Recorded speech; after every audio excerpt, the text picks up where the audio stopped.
जय माता जी, नमस्ते, प्रणाम। आइए आप लोग इस चैनल को बहुत प्यार दुलार दीजिए। आप लोगों के प्यार दुलार की वजह से ये चैनल बहुत सब्सक्राइब हो रहा है और बहुत अच्छा जा रहा है और आप लोगों को इस चैनल पे अच्छा वीडियो देखने को मिलेगा, इसलिए आप लोग ज़्यादा से ज़्यादा सब्सक्राइब कीजिए। अभी जो हम आप लोगों को भजन सुनाएंगे वो भजन मीरा जी के ऊपर है, तो आप लोग उस भजन को पूरा सुनिएगा और कमेंट में बताइएगा कि ये भजन कैसा लगा। अब हम वो भजन आप लोगों को सुनाते हैं। मीरा कैली साधु के संगतिया हो मोर आँखिया नींद नाही आवे। मीरा कैली साधु के संगतिया हो मोर आँखिया नींद नाही आवे। मीरा के पिताजी मीरा के समझावेले, मीरा के पिताजी मीरा के समझावेले। छोड़ द मीरा, अरे छोड़ द मीरा साधु के संगतिया हो मोर आँखिया नींद नाही आवे। छोड़ द मीरा साधु के संगतिया हो मोर आँखिया नींद नाही आवे। मीरा कैली साधु के संगतिया हो मोर आँखिया नींद नाही आवे। मीरा के माता जी मीरा के समझावेली, मीरा के माता जी मीरा के समझावेली। छोड़ द मीरा, अरे छोड़ द मीरा साधु के संगतिया हो मोर आँखिया नींद नाही आवे। छोड़ द मीरा साधु के संगतिया हो मोर आँखिया नींद नाही आवे। मीरा के पति जी मीरा के लालचावेले, मीरा के पति जी मीरा के लालचावेले। हीरावा के हार देहब सोनावा के लहंगा, हीरावा के हार देहब सोनावा के लहंगा।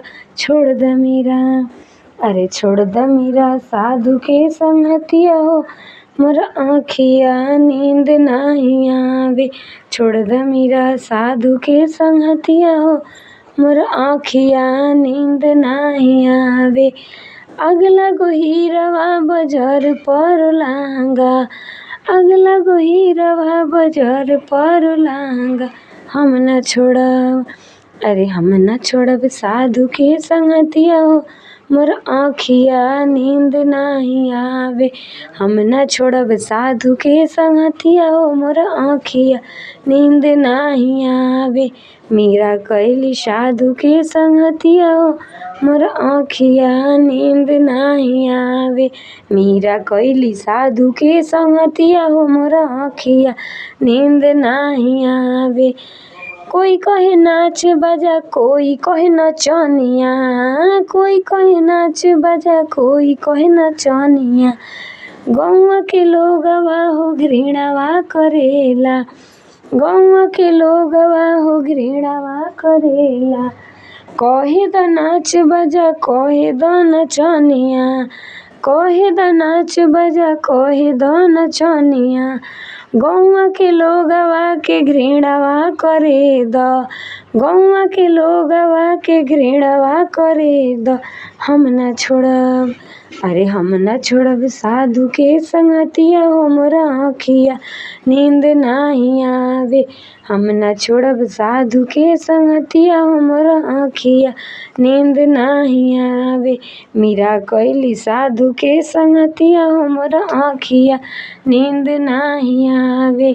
मीरा कैली साधु के संगतिया हो मोर आँखिया नींद नाही आवे। मीरा कैली साधु के संगतिया हो मोर आँखिया नींद नाही आवे।